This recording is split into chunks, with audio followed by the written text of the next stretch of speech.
Hello everyone and welcome back to my channel. I hope you're all well. So in this video I'm going to be reviewing the movie called The Giver. And The Giver is a science fiction dystopian world movie that kind of creates the illusion of this perfect world that you then find out isn't so perfect and is a little bit sinister, and then kind of asks some important kind of questions about, life and morality and perfectionism and all this really interesting stuff.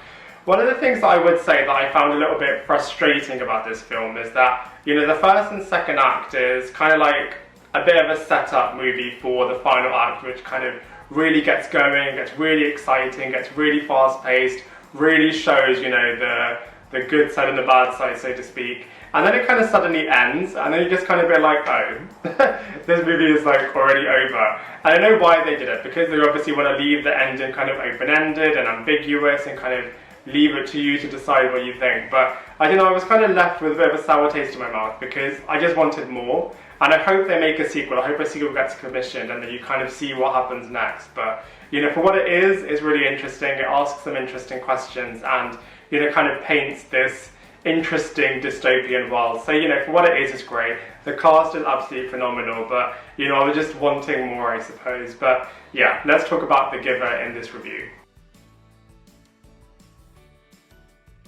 So the plot of this movie is based on the novel of the same name by Lois Lowry, who has created this emotionless dystopian world in the future where different groups of people have been organized into communities.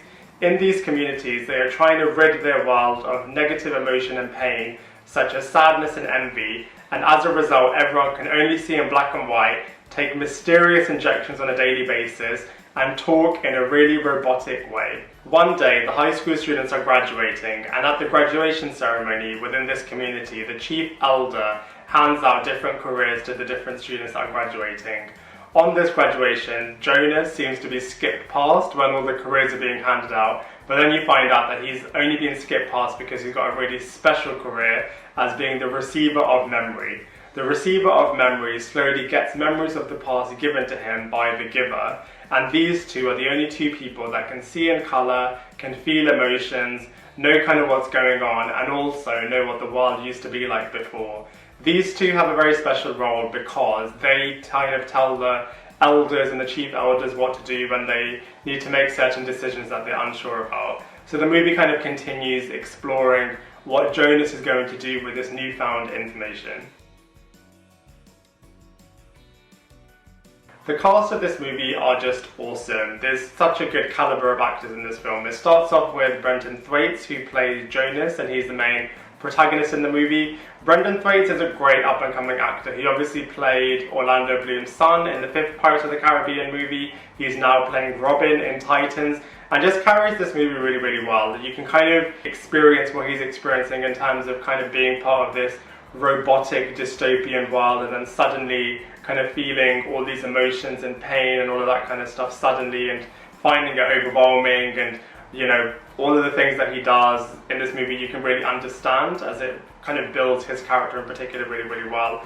We have Odeya Rush, who plays Fiona, and she's kind of Jonas's somewhat love interest. We obviously know this actress from the first Goosebumps movie, and she does a really, really good job. Katie Holmes is in this film as well, and she plays Jonas's mum. We also have Jeff Bridges, who does a fantastic job as the giver. He's kind of, knows what's happening within this community for a very long time, kind of has his own agenda, and is kind of bringing Brenton Thwaites' character Jonas up to speed with all the different kind of goings on in the past and all that kind of stuff. Meryl Streep is also in this movie. This movie doesn't really have a villain, but I guess the closest thing to a villain would be Meryl Streep's character, because she obviously knows kind of what's happening and kind of is trying to keep the community as it is, and does some really questionable things in that vein, because she obviously just wants to keep everything harmonious in this kind of perfect dystopian world. So some of her actions are a bit questionable, so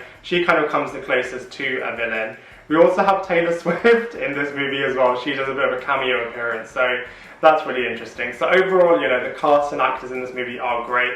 The movie did get a lot of criticism for kind of being very emotionless, and the acting maybe not being that great because of that, but that's kind of the point. This movie is kind of set in this emotionless dystopian world, so they're kind of doing the best that they can with the material they have.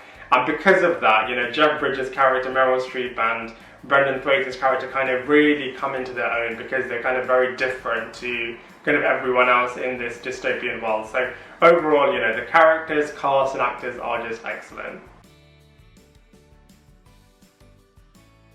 The visuals in this movie overall are actually quite good because they've done a really good job in terms of creating this futuristic, dystopian, different kind of world, and you know, through the visuals you can really immerse yourself in this kind of dystopian, futuristic world. I'm not going to lie, the black and white does get a bit annoying, but you know, Brenton Thwaites' character gets to be the receiver of memories soon, and then as soon as he gets that, then everything turns into colour. But yeah, overall the visuals are really, really good. Overall, this movie is really good. You know, the visuals are great, the cast is great, the story is great, the concept is great. For me, I just felt like it ended just way too soon. There wasn't enough of a climax, there wasn't much tension, there was a lot of build-up that just kind of went somewhere, but then just abruptly just finished. And like I said in the beginning, I know they did it purposefully, and I know they want to keep it open-ended, and I know there might be a sequel, but you know, in and of itself, I just wanted more from this film, and because of that, I'm going to give it a 6 out of 10.